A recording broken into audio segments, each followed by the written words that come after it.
"Mom, starting with your next paycheck, we're transferring all your money to my account." Those were the exact words my son Bryce said that Thursday afternoon while sipping coffee in my kitchen.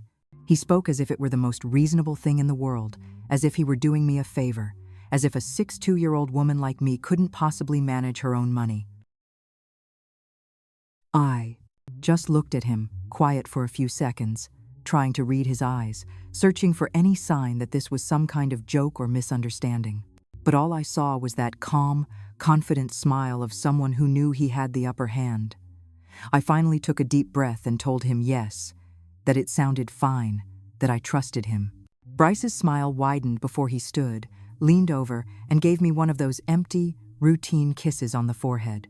"It's for the best," he said, promising I wouldn't have to worry about a thing, that he'd take care of everything. Those words for my own good hung in the air long after he left. That evening, like every Friday for the last 3 years, Bryce showed up again, this time with his wife, expecting things to be exactly the same. Dinner ready, the table set, warm food waiting for them, as if my home were their personal diner. I heard their footsteps, the familiar turn of the key I had given him, the door creaking open, and then the scream. It was sharp, startled, the sound of someone whose world had just tilted. I stayed in my chair in the bare kitchen, surrounded by empty space, listening to the echo of that scream bounce off the walls. I didn't move. I didn't need to. I already knew what had happened. Bryce stormed into the kitchen, pale-faced, eyes wide, his wife right behind him with the same look of disbelief. "Mom," he shouted. "Mom, what did you do? Where is everything? Where's the furniture? The TV? What happened to all of it?" I met his gaze with a calm I didn't know I had and said softly that I'd sold a few things, that I needed the cash. If he was going to manage my money, I figured I should have a little on hand myself. His face flushed from white to red, trembling with anger. For the first time, I saw him clearly, not the boy I raised, not the man I helped build a life for, but a stranger staring at me with disgust and rage. "You're crazy," he barked. "You've completely lost it. How could you sell things without asking me first? Now how are we supposed to watch TV when we come over? How are we supposed to be comfortable here?" That last question cut through me. How we were going to be comfortable, not how I was. He wasn't thinking about me at all. My house, my things, my effort, it was all just part of his convenience. His wife stepped closer, her eyes cold and sharp, and said something I'll never forget. She called me selfish, said I only thought about myself, that they came every week to keep me company, to make sure I was okay, and this was how I repaid them selfish. Me, the woman who'd worked double shifts for years so Bryce could go to college, who gave up on remarriage after his father left because I didn't want my son growing up with a stranger, who lived in small apartments, wore secondhand clothes, and barely ate so he'd never go without selfish. Bryce looked at me like I was a problem he needed to fix, then said maybe giving him control of my bank account had been a mistake, that maybe I wasn't capable of making good decisions anymore, that maybe I needed more help than he thought. More help. As if I were some frail old woman who couldn't be trusted with her own life. I rose from my chair, looked them both straight in the eye, and said, louder than I expected, that dinner wasn't ready, that there was no dinner, and if they were hungry, they could go eat somewhere else. The silence that followed was thick and heavy. Bryce stared at me like he couldn't believe what he'd just heard. His wife let out a short, mocking laugh and muttered something about respect and gratitude. Then Bryce said the line that still echoes in my head whenever I try to sleep. He told me, with a coldness I'd never heard from him before, that I should be careful. A woman my age, living alone with no real family to rely on, could end up in trouble. He said he was all I had, and that I should remember that before doing anything stupid. They left, slamming doors behind them, their anger and thinly veiled threats hanging in the air. I heard the car start, the tires crunching on the driveway, and then silence. I stood in my kitchen, surrounded by emptiness, and something inside me broke for good. But it wasn't sadness or despair, it was a sharp, painful kind of clarity. I knew then that my son didn't love me, maybe never had. To him, I was a resource, a steady supply of money, meals, and comfort. I sat back down and looked around at the bare walls, at the empty spots where furniture I'd worked so hard to buy used to stand, and for the first time in years, I smiled. Because Bryce didn't know the truth. I hadn't sold those things for money. I'd done it to test him, to confirm what my heart had been whispering for a long time. And he had proven me right with anger, with arrogance, with the entitlement of someone who believed my life existed for his benefit. That night, sitting in the dim light of my stripped-down home, I made a decision. I wasn't going to cry or beg or fight. I was going to do something far stronger. I would wait. I'd let him think he had control. And when he was most certain, when he least expected it, I'd show him who Eleanor Ellie Johnson really was, not the obedient mother he imagined, but the woman who had endured a broken marriage, poverty, and endless work, the woman who knew exactly how to protect herself, the woman he never should have underestimated. There was a time I believed that being a mother was enough, that the love I poured out would return naturally, that all the sacrifices I made would build something unshakable between my son and me. How wrong I was. Bryce was born on a stormy night 34 years ago. His father, the man who promised me forever, walked out when our boy was barely 2. He said he wasn't ready to be a dad, that he needed to find himself, that I'd understand someday. I never did, but I didn't wait for him to come back. I was alone with a small child, a cramped 2-bedroom apartment I could hardly afford, and a secretarial job that paid $800 a month. It was never enough, so I picked up another job, cleaning offices at night. I'd leave Bryce with my neighbor, Mrs. Bertha Washington, an older lady who charged $50 a week to watch him. I worked from 7 in the morning to 6 at night, came home, made him dinner, gave him a bath, tucked him into bed, then went back out at 9 to clean until 2 in the morning. 4 hours of sleep, then repeat. I did that for years, so many that I lost count. Bryce always wanted the brand name sneakers all the other kids wore.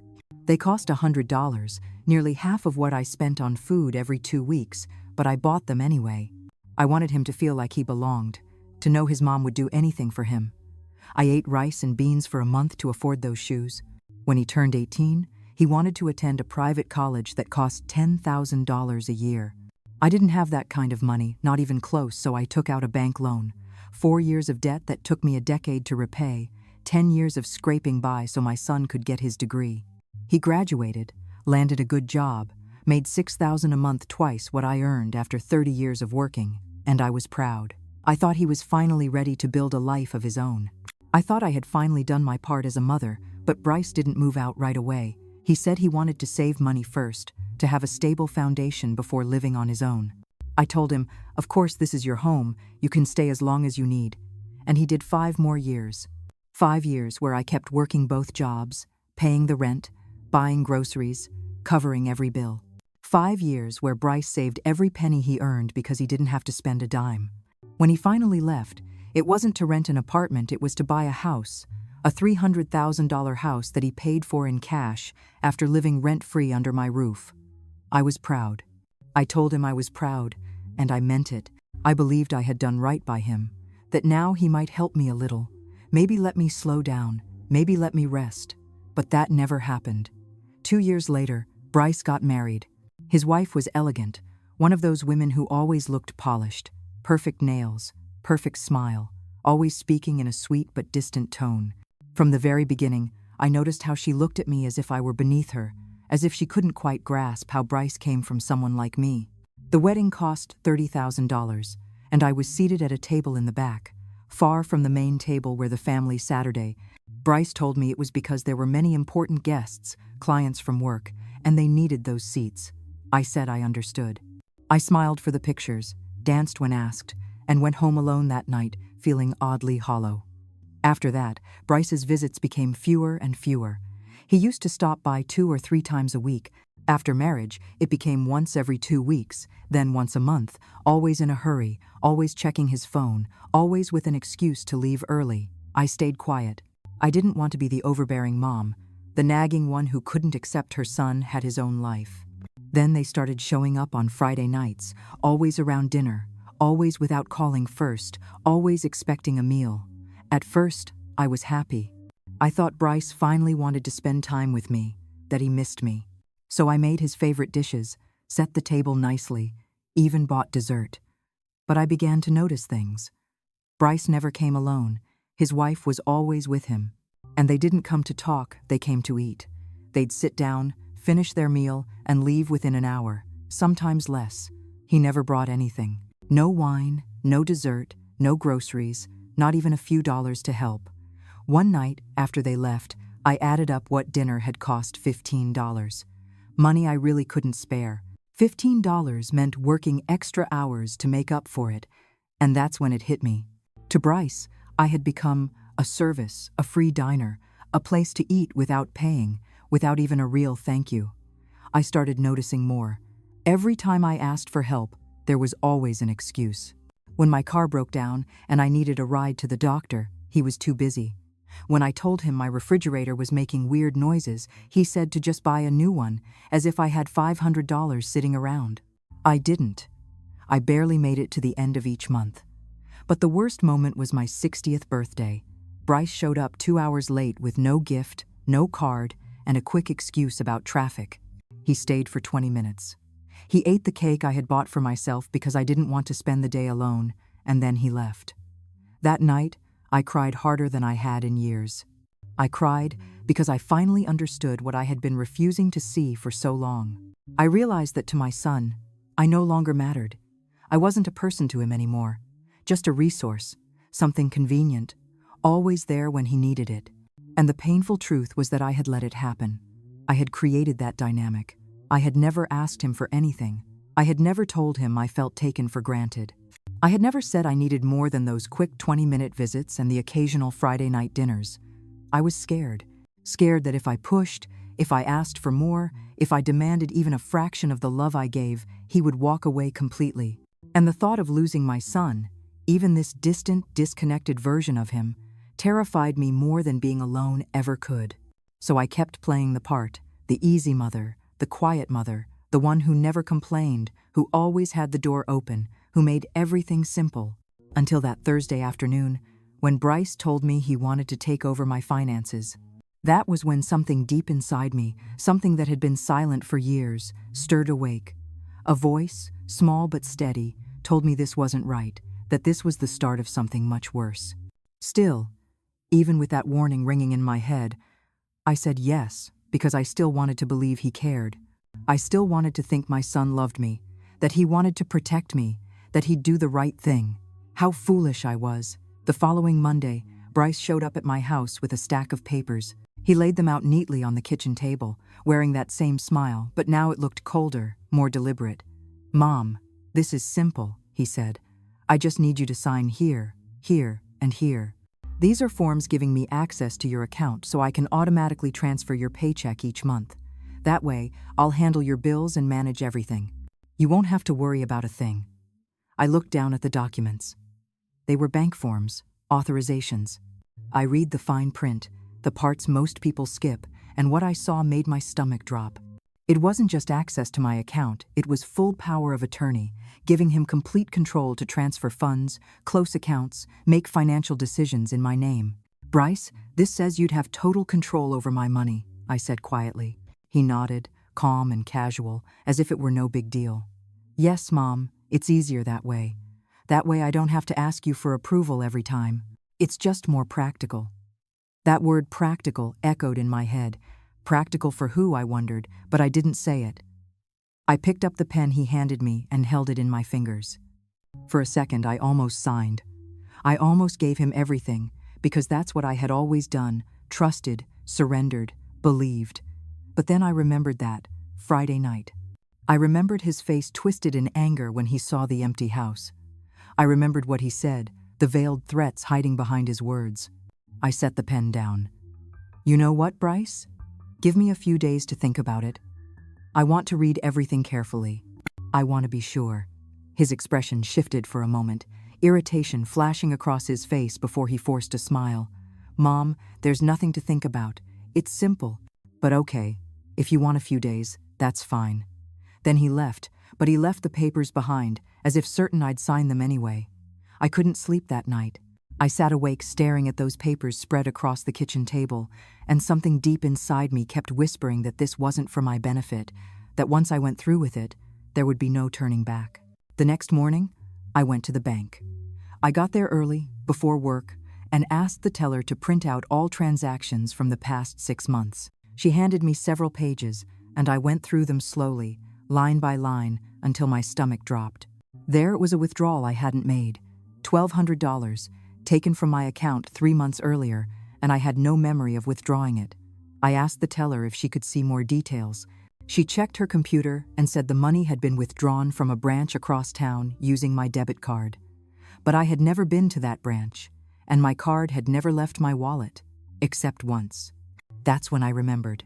3 months ago, Bryce had come over. I was in the shower when he arrived, and I shouted for him to come in since the door was unlocked. When I came out, he was sitting in the living room. We talked for a while, and then I went to the kitchen to make coffee. My wallet was in my purse, and my purse was right there in the living room with Bryce. My stomach turned. The room seemed to spin because there was only one explanation. My son had taken my debit card, copied or photographed the numbers, and withdrawn money from my account without my consent. I asked the teller if there was any way to confirm exactly what happened. She told me I'd have to file an official claim that the bank would investigate, but it could take weeks. I said I'd think about it and left the bank feeling like I didn't even know my own child anymore. But I didn't file the claim, not yet. I needed to be certain. I needed to know if it was just once or if it had happened before. Over the next few days, I went through everything I owned. Every receipt, every document, every old bank statement I had stuffed into boxes in my closet, and that's when I found more. 2 years earlier, when I was in the hospital with pneumonia, someone had used my health insurance for appointments. I never made visits to clinics I didn't recognize. It had drained my coverage for the year, which explained why I'd had to pay for my medications out of pocket. Then I found a credit card under my name that I didn't remember opening. It had a balance of $3,000, $3,000 in purchases I'd never made at stores I'd never visited. I called the bank and asked when the account had been opened. They said 18 months ago. I asked for a list of transactions. They told me the purchases were from hardware stores, electronics shops, home furnishing stores. Bryce had bought a house 2 years ago. Bryce had remodeled that house. And it seemed Bryce had done it using my credit. I sat on the floor of my bedroom, surrounded by papers, drowning in the weight of betrayal. My own son had been stealing from me for years, seeing me not as a mother but as a bank that would never run dry, as someone he could exploit without guilt. I cried until my body couldn't produce another tear. Then I wiped my face, gathered the documents, and made a decision.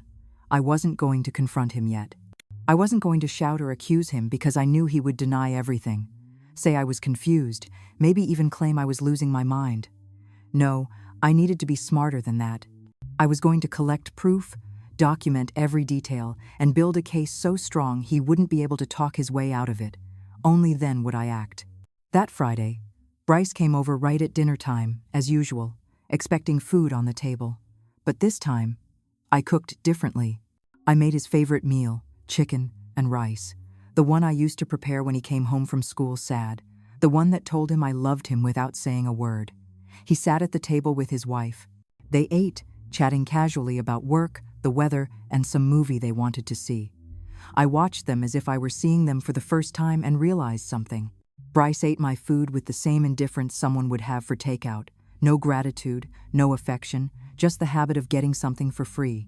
When they finished, Bryce pulled out the bank papers again and set them down beside his empty plate. "Mom, the days you asked for are up. You've thought about it, right? Sign this, and I'll take care of everything." I looked straight at him and said calmly that I still wasn't sure, that I needed more time. His wife scoffed. "Ellie, this is ridiculous. Bryce is just trying to help you. I don't understand why you're so distrustful."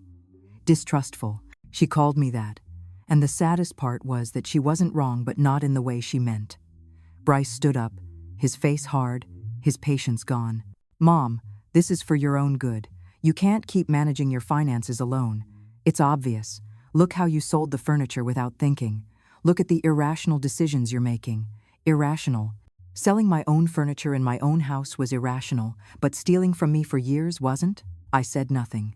I just met his stare until he looked away.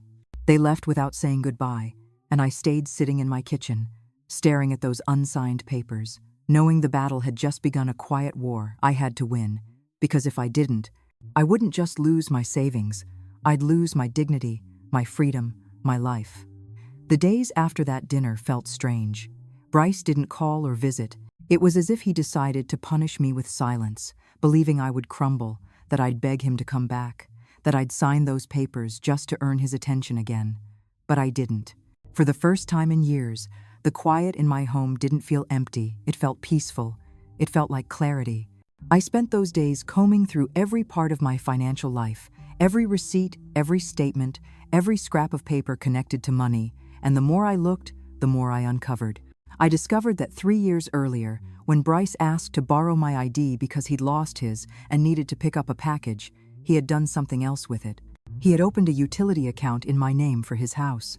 For 3 years, the electric bill for Bryce's home had been under my name, and every time he paid late, the penalties hit my credit. That was why I'd been denied a small loan last year when my car broke down. That was why my credit score had dropped.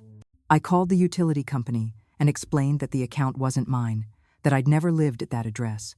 The woman on the line told me I'd have to file an affidavit and report it as identity theft committed by my own son. I hung up and sat still for a long time, staring at the wall, trying to process how things had come to this, trying to understand when my son had turned into a stranger. I couldn't sleep that night. I lay awake, listening to the city sounds outside, thinking of all the times I'd excused his behavior, all the times I'd told myself he was just busy, that I was being unreasonable for wanting more from him. But this wasn't about expectations anymore. This was theft, manipulation, the deliberate betrayal of a son who saw his mother as a resource to exploit.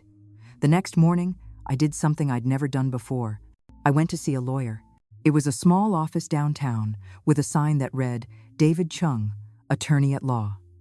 I'd seen his ad in the paper offering free consultations. I walked in feeling small, embarrassed, a 62-year-old woman about to admit her son had been stealing from her. But Mr. Chung was a man in his 50s with kind eyes and graying hair. He asked me to start from the beginning, and I did. I told him about the missing money, the credit card, the utility account, and the papers Bryce wanted me to sign. He listened carefully, jotting down notes, and when I finished, he leaned back in his chair and said, "Mrs. Johnson, what you are describing is financial fraud and abuse of trust. If you sign those papers your son is asking for, you are giving him total legal access to your money. He could drain every last dollar and I would have no legal recourse because I'd handed him permission myself." The words hit me hard. I knew it. Deep down, I had always known. But hearing a professional say it out loud made it undeniable. "What can I do?" I asked. He leaned in. "First, don't sign anything. Second, report the credit card fraud and the unauthorized withdrawal from your bank. Third, change every password and PIN. Fourth, if you feel unsafe, consider a restraining order." A restraining order against my own son.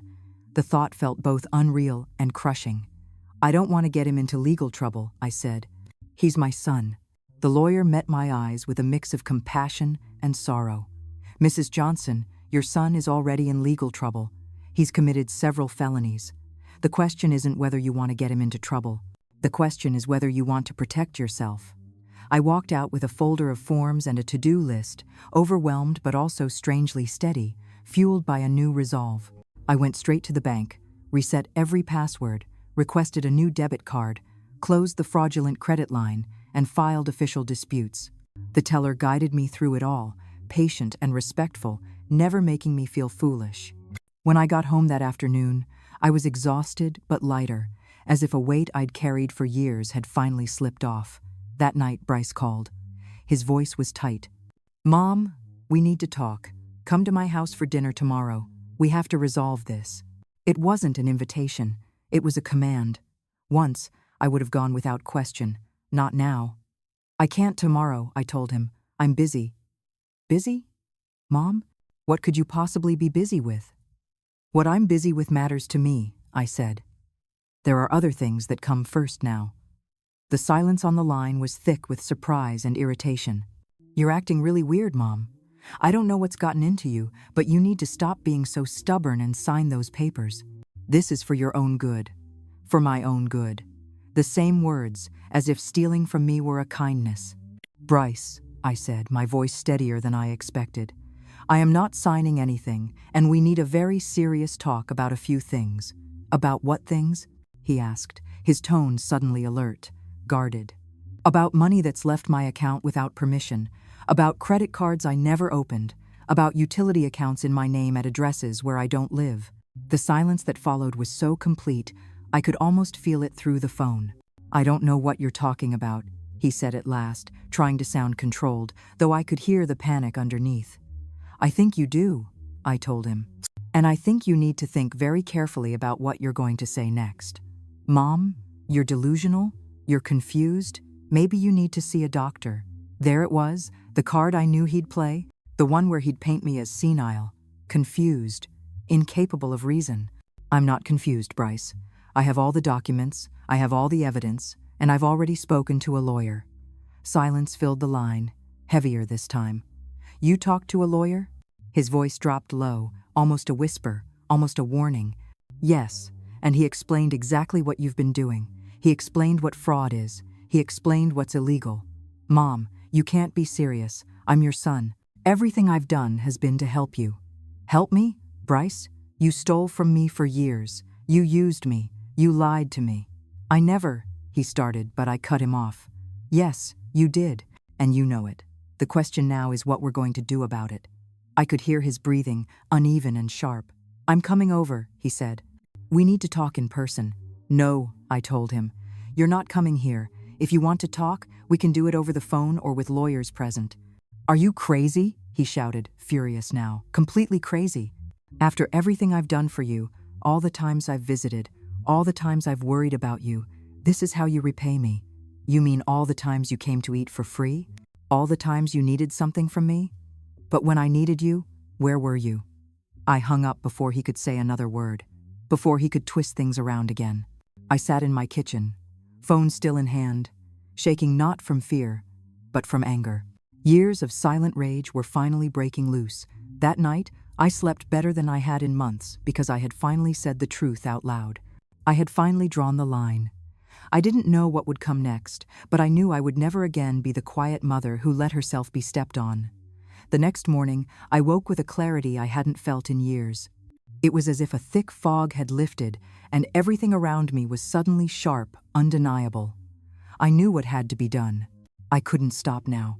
After breakfast, I grabbed my purse and left home with a mental list of every place I needed to go, every loose end to tie up. If Bryce thought I was some confused, helpless old woman, he was about to find out how wrong he was. My first stop was the bank where I kept my savings, not my paycheck account, but the one I had opened 30 years ago, back when I still dreamed of buying a home someday. I had $20,000 saved there. It wasn't a fortune, but it was mine. I told the manager I wanted to close the account. She asked if I was sure, if something was wrong. I said I just wanted to make a few changes. She handed me a cashier's check and advised me to open a new account somewhere else for security. I followed her advice. I went to another bank across town, one Bryce had never set foot in, and opened a new account, one only I knew about, one where my money would be safe. Then I went to the utility company. I turned in all the documents Mr. Chung had helped me prepare, the affidavit, copies of my ID, and proof that I had never lived at the address tied to that account. The clerk checked everything and told me they would open an investigation, that the account would be corrected or closed, and that I would no longer be held responsible. I felt like an invisible weight had been lifted off my chest. My next stop was the credit bureau. I requested a full report of my credit history. I wanted to see it all, to find out if there was more Bryce had done without my knowledge. The clerk handed me a thick stack of papers. I sat in the waiting area and read through them page by page. That's when I found something else. Something I hadn't known about. A personal loan of $5,000 taken out in my name 2 years ago. A loan that had never been paid off and was now in collections. $5,000. The anger surged up my throat like bile. I highlighted every fraudulent entry, filled out each dispute form with steady, deliberate handwriting. By the time I left that office, it was almost 3 in the afternoon. I hadn't eaten since breakfast, but I didn't feel hungry. What I felt was stronger than hunger. I felt purpose. My next stop was my neighbor's apartment, Mrs. Bertha Washington. She was 70, had lived in the building longer than I had, and we had been friends for decades, though lately we had drifted apart. I had spent so much time worrying about Bryce, so obsessed with holding on to him, that I had let other relationships fade. I knocked on her door. She opened it, surprised. "Ellie, what a surprise. Come in, come in." We sat in her living room. She poured me coffee, and I accepted. She studied me for a moment with those calm, knowing eyes that had seen plenty in life. "You look different," she said. "I don't know what it is, but something about you has changed." And so I told her everything. I told her about Bryce, the betrayal, the lies, everything I had uncovered. I spoke for nearly an hour without stopping. She listened quietly, nodding from time to time, her face showing sadness and something like understanding. When I finally stopped, she let out a deep sigh. "Ellie, I knew something wasn't right. I could see it every Friday when he came over, the way he treated you, like you were there to serve him. I didn't say anything because it wasn't my place, but I'm glad you're finally seeing it for yourself." Then she took my hand. Her fingers were cool but steady. "I need to ask you for a favor," I said. "I need you to be my witness. If Bryce shows up and tries to claim I'm confused or losing my mind, I need you to tell people it's not true, that I'm perfectly aware of everything." She nodded immediately. "Of course, and more than that, if you ever need a place to stay, if you ever feel unsafe in your home, my door's open." Her words filled me with a deep gratitude that almost brought tears to my eyes, but I didn't cry. I had already cried enough. Now it was time to take control. That night, back home, I organized every document I had gathered. I placed them neatly in a large folder, made copies of everything, stored the originals in a secure place, and kept the copies in the folder. If anything happened to me, if Bryce tried to interfere, there would be evidence proof. I also wrote a letter, one that detailed everything I had discovered, every lie, every theft. I sealed it in an envelope with instructions that it should only be opened in an emergency, and I gave it to Mrs. Bertha for safekeeping. I was getting ready, like a general preparing for battle, because I knew Bryce wouldn't let this go. He would come, he would try to twist things, to persuade me, to make me question myself. But I wasn't the same woman I had been 2 weeks earlier. That woman had died the night Bryce threatened me in my own kitchen. The woman I was now was someone else, stronger, clearer, and unshakably determined. On Wednesday afternoon, while I was making tea, I heard a car pull up outside my building. I glanced through the window and saw Bryce's car. He stepped out with his wife beside him, both of them looking determined. They were coming to confront me. I took a deep breath, set down my cup, and waited. The doorbell rang once, twice, 3 times, each ring sharper than the last. I opened the door but didn't invite them in. I stood in the doorway, blocking their way. "We need to talk," Bryce said, his voice cold, stripped of any warmth. "I'm listening," I answered. "Inside, Mom. We're not having this conversation in the hallway. We don't have anything to talk about inside. Whatever you have to say it here." His wife let out a scoff. "This is ridiculous, Ellie. Stop acting like we're enemies." "You're not enemies," I said. "Enemies at least admit they're against you. You're worse thieves hiding behind kind words." Bryce stepped closer, his face flushed with anger. "How dare you, after everything I've done for you?" "Everything you've done for me, Bryce? I have the records. I have the proof. I know exactly how much you've taken. I know about the fake credit cards, the utility account. All of it." He froze, mouth opening but no words coming out. I continued, calm and steady. "You have 2 choices. Either you return every cent you stole, or I go to the police and file fraud charges." "You can't do that," his wife said sharply. "He's your son." "Exactly," I replied. "That's what makes it so painful. Because he's my son. Because I gave him everything, and he repaid me by stealing." Bryce finally spoke, his voice rising. "You owe me. My whole life I grew up without a father. I had to watch you work yourself to exhaustion. That's your fault. You chose to have me. You chose to stay alone. I didn't ask to be born." His words hit hard, but they didn't wound me like before. Now I could see them for what they were: excuses, desperate attempts to justify the unforgivable. "You're right," I said quietly. "I chose to have you. And it was the best choice I ever made until it stopped being the best. But that doesn't give you the right to steal from me. It doesn't give you the right to take advantage of me." "I didn't steal anything," he shouted. "I just took what was owed to me. Nothing was owed to you, Bryce. I gave you everything you needed when you were a child. Once you grew up, it wasn't my responsibility anymore, and it was never my duty to let you touch my money without my consent." His wife grabbed his arm. "Let's go. It's not worth it. She's already lost." Lost. As if I were the one who'd done wrong, as if protecting my own life and dignity made me delusional. They turned and walked down the stairs without looking back. I closed the door and felt an unexpected calm settle over me. That night, Adam Chung called. He said the banks had confirmed the fraud, that the credit card debt would be wiped out, that they were investigating the stolen funds, and that I had a solid case if I wanted to press criminal charges. I thanked him and hung up. Sitting alone in my bare living room, without the TV or nice furniture I'd once had, I felt rich for the first time in years. Not with money, but with something deeper: dignity, strength, and the quiet certainty that I was finally doing the right thing. The days after that confrontation felt eerily still, as if the world itself was holding its breath, waiting for what came next. I lived suspended between pain and a strange, liberating clarity I wasn't sure how to name. Bryce didn't call. He didn't show up. For the first time in years, I wasn't waiting for his voice, his texts, his empty apologies. I wasn't checking my phone every hour or inventing excuses for his silence. But even if he was gone from my life physically, he wasn't gone digitally. Something in me, maybe instinct, pushed me to look at his social media, something I'd always avoided because it felt intrusive. But now, I felt entitled to know what he was saying, how he was presenting himself to the world while I was left to deal with the wreckage he caused. What I found left me breathless.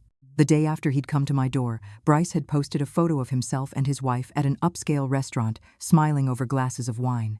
The caption talked about letting go of toxic energy and surrounding yourself with people who add value. As if I were the toxic presence he had heroically cut out of his life, as if refusing to let him keep robbing me was some act of cruelty.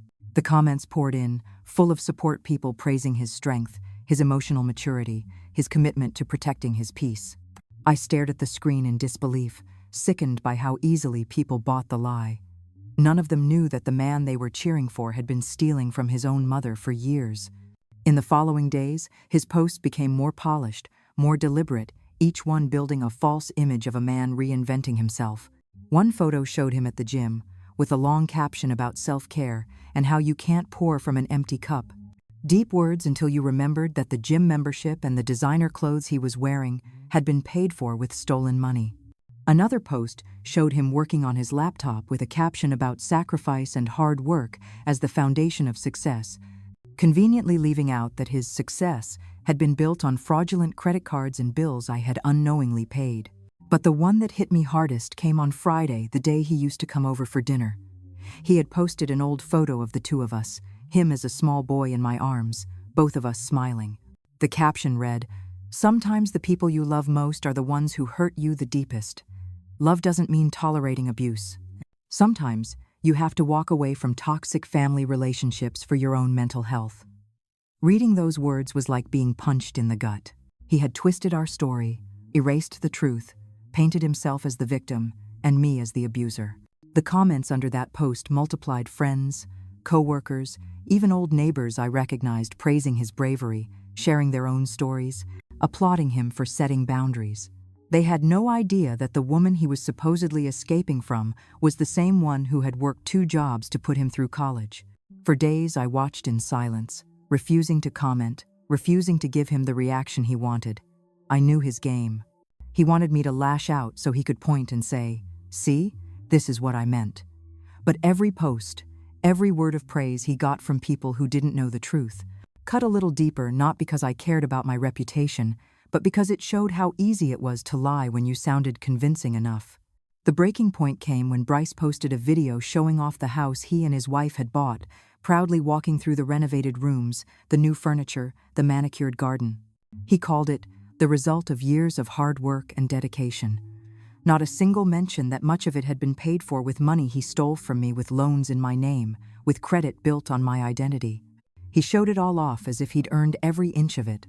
Watching that, I couldn't help but wonder how he slept at night. How someone could live such a lie, smiling for cameras while knowing what they'd done. Did he ever feel even a flicker of guilt? Did he ever, in the middle of one of those fancy dinners or workouts at his luxury gym, think of his mother sitting alone in an empty house, having sold her furniture just to eat, because her own son had been robbing her for years? Watching his posts, and how easily he crafted this flawless public image, I finally understood something essential about Bryce, something I had probably sensed all along but refused to face. My son had learned to live in 2 different realities.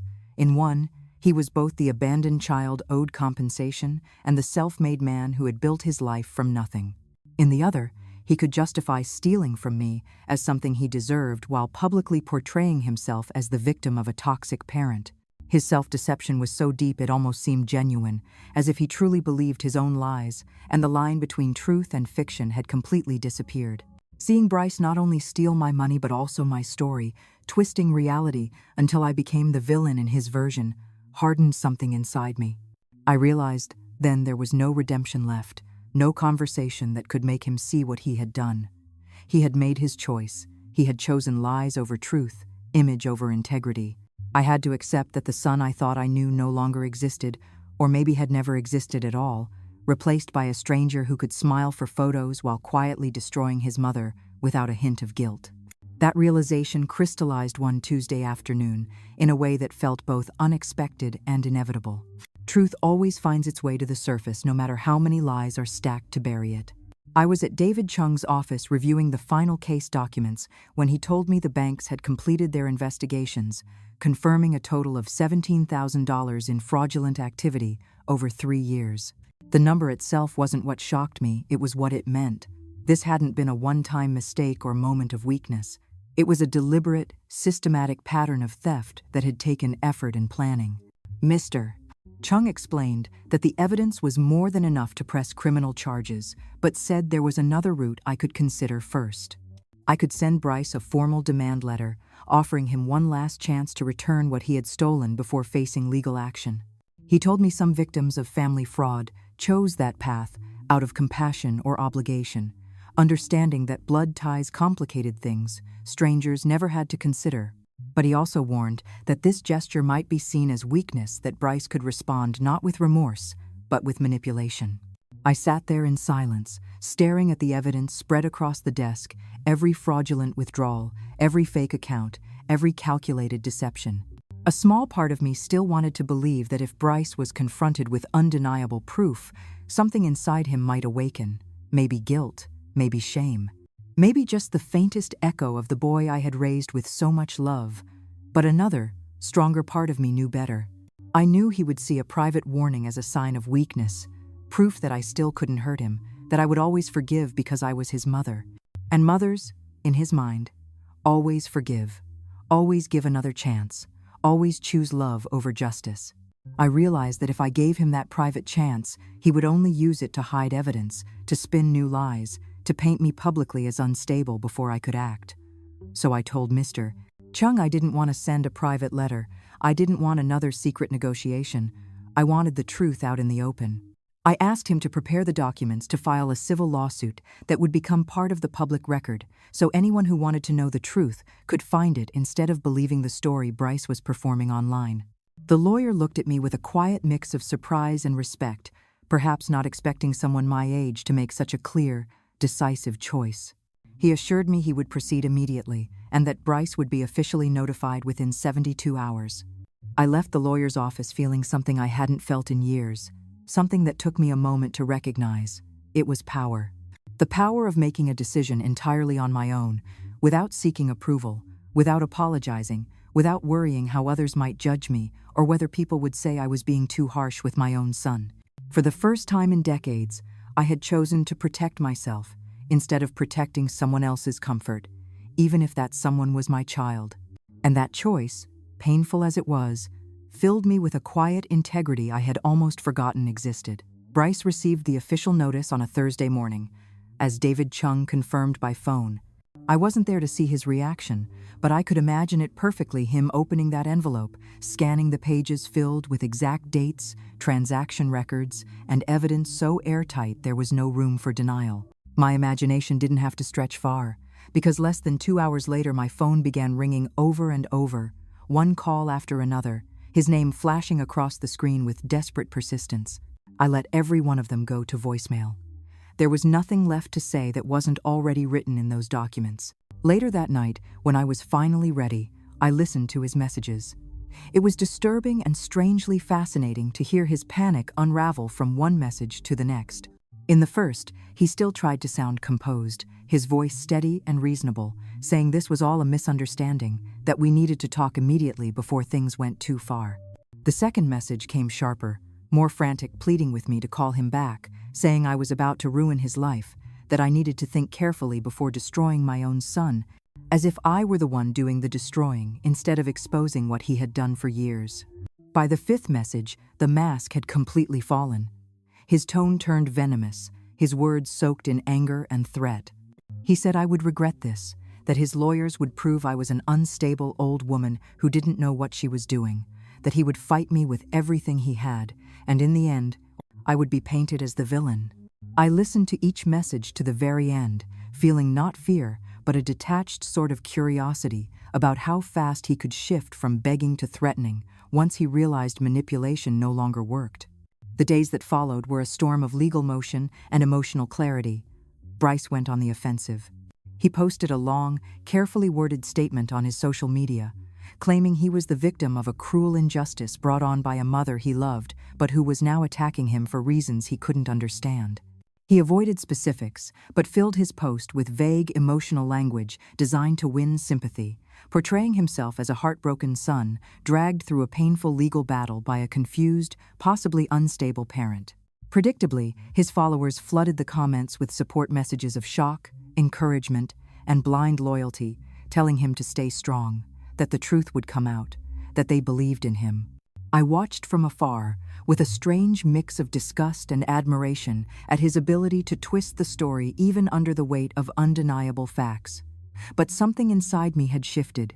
This time, his public performance didn't shake me, because I had something stronger than his words: cold, unshakable evidence that couldn't be rewritten through pity or charm. Bryce's downfall began when his own lawyers reviewed that evidence and told him what he didn't want to hear. Suddenly, his social media went dark, the endless stream of self-righteous posts disappearing overnight. The silence that followed spoke louder than any statement he had ever made. Soon after, David Chung informed me that Bryce's attorneys had reached out, asking if there was any chance for an out-of-court settlement. That call confirmed everything they knew: he had no defense.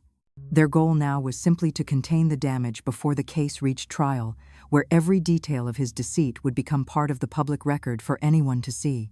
That was when the cracks in Bryce's perfect facade began to show. Word got around that some of his closest friends had started asking questions after his wife mentioned at a party that they were dealing with a complicated family legal issue. Once people began digging, they found the public lawsuit records detailing the financial fraud allegations. Mrs. Bertha told me the neighbors were talking about it, and Bryce's name was being whispered with disapproval and suspicion. His wife was reportedly furious, not because of what he had done, but because of how it made them look. Rumor had it there were constant fights in their house about how to manage the growing fallout. Bryce tried calling me several times during those weeks, but I never answered. There was nothing left to say that could change what was already proven. My silence seemed to break him more than anger ever could, because it meant he no longer had any control over me. 3 months after I filed the lawsuit, the settlement was finalized exactly as David Chung and I had outlined. Bryce had no choice but to agree once his own lawyers explained that going to trial would expose every detail of his fraud and could easily lead to criminal charges and jail time. He was required to return the full $17,000 plus an additional $5,000 for damages, along with covering all costs related to repairing my credit and paying my attorney fees. Everything had to be paid within 6 months through verifiable monthly installments, or the agreement would be voided and criminal charges would move forward immediately. But beyond the money, which had never truly been my priority, there was one clause I had demanded, a clause that David initially thought unnecessary but that mattered more to me than anything else. Bryce had to make a public statement admitting what he had done, acknowledging that he had committed financial fraud against his mother and that the claims in my lawsuit were true. He resisted that part harder than anything else, because he knew what it meant. It would destroy the fake image he had built, publicly proving that all his talk about having a toxic mother had been nothing more than a cover for his own crimes. The statement appeared on his social media one Tuesday afternoon. It was short, clearly written by his lawyers, minimizing the damage as much as possible, but the admission was still there in plain words. He had accessed accounts without permission, opened credit cards using someone else's information, and made serious mistakes in judgment that he deeply regretted. The comments section exploded. People who had once defended him expressed disbelief and disappointment. while others, who had quietly doubted him, finally felt justified. I watched the entire spectacle unfold online, not with triumph or vengeance, but with a calm sense of closure. The truth was finally out in the open. His first payment arrived right on schedule, and everyone after that came just as punctually, because he knew missing even one would bring consequences he couldn't risk. With that money, I did something I doubt Bryce ever imagined.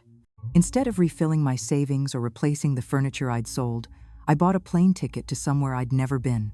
After 62 years of living for others, of holding on to an illusion of family that only existed in my mind, I finally had the freedom and the means to live for myself. I bought a small house in a quiet, coastal town 3 hours away, a place with 2 bedrooms and a little garden where I could finally plant the flowers I'd always wanted, but never had time for when I worked 2 jobs. The house cost $200,000, which I paid in cash using a mix of Bryce's settlement payments and my protected savings. When I signed those papers, I felt something I hadn't felt in decades reborn. Because this home, for the first time in my life, was truly mine. Bought with money returned through justice rather than earned through endless sacrifice, that house became a symbol of my freedom. After the final payment cleared and the agreement was fulfilled, Bryce tried to reach me one last time. This time I picked up, knowing he no longer had any power to hurt me or twist my words. His voice was different, smaller, uncertain, as he asked if we could ever talk again, if there was any chance for reconciliation. I listened quietly before answering with the words I had been holding inside for months. I told him that the son I raised either never truly existed or had died somewhere along the way, replaced by someone I no longer recognized and had no desire to know. I told him I wished him peace and growth, but those things would have to happen far from me because that door was closed, not from hate, but from self-respect. He didn't respond right away. There was a silence, then a shaky breath, or maybe a quiet sob before the line went dead. That was the last time I ever spoke to Bryce, because some doors, once closed, must remain closed, not for revenge, but for protection. Now I live in my little house by the ocean, spending my mornings drinking coffee in the garden, watching the flowers I planted with my own hands come to life. There is a calm in this simplicity that I never found in all those years of giving and sacrificing. I finally understood that real love starts with yourself, and no relationship is worth keeping if it requires you to betray your own dignity. Sometimes Mrs. Bertha visits, bringing bits of gossip from the old neighborhood and stories about people we used to know. She always says I seem different now, lighter, more alive in ways that go deeper than appearance. My life follows a rhythm that belongs only to me. I wake when I'm rested, not when an alarm demands it. I cook meals I enjoy without worrying about anyone else's preferences. I spend my afternoons reading books I once promised myself I'd get to someday. In the evenings, I sit on my porch, listening to the faint sound of waves and feeling a gratitude that has nothing to do with possessions and everything to do with knowing my own worth. This is my victory not in the money reclaimed or Bryce's confession, but in reclaiming myself after decades of believing a mother's worth was measured only by how much she could give and endure. I've learned that saying no is a form of love, that setting boundaries is survival, and that protecting your peace is not selfish, it's wisdom. Now every day I live is proof of those lessons, learned late but not too late. I closed the door on Bryce not out of bitterness but out of dignity, and that difference means everything. Because it means I won not by fighting him, but by finally refusing to keep losing myself. It took me almost a lifetime to realize that kindness doesn't mean endless suffering, and love doesn't mean sacrificing yourself for someone else. The lesson I want to share with everyone is this. Forgiveness doesn't always mean reopening the door. It can mean learning to let go to protect your own peace. A mother's love is sacred, but no one has the right to exploit that love and destroy you in the process. When I finally said enough, it wasn't because I stopped loving my son, but because I finally learned how to love myself. If it were you, and someone you loved betrayed your deepest trust, what would you do? Would you keep enduring it, or would you have the courage to stand up and reclaim your dignity and peace? I truly want to hear your thoughts, because sometimes the most honest answers are how God whispers wisdom into our hearts. May God always bless you.